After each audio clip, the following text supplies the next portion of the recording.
We've been speaking a lot about sort of the impact of Crohn's disease and ulcerative colitis on patients and how that impact may lead to greater levels of stress and anxiety and depression. And I think that makes a lot of sense.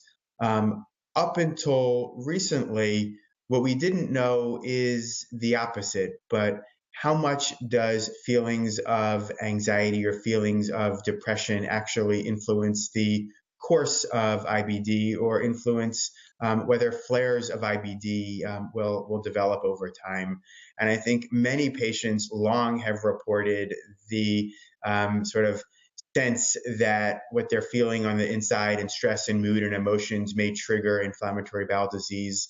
But through CCFA Partners, we recently completed the first long-term large study that provides strong evidence of just that, of the fact that amongst patients with IBD, having higher levels of depression is actually a predictor of future flares. And so in this study that Dr. Larry Gaines at Vanderbilt led, along with several other collaborators, we studied over 2,000 members of the CCFA Partners community. And participants in this study completed a survey at baseline where they indicated symptoms of inflammatory bowel disease as well as symptoms of depression, and completed the same survey a year later.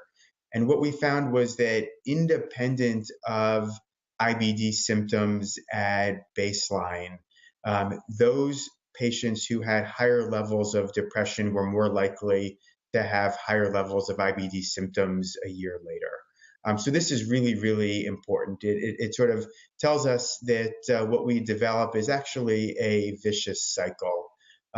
Symptoms of inflammatory bowel disease can lead to greater levels of depression, and greater levels of depression can then, in turn, trigger higher levels of inflammatory bowel disease symptoms. And so one of the reasons that we're hosting this webinar is really to educate patients to be in touch with what some of these symptoms of depression may be, in hopes that we're able to help patients break this vicious cycle.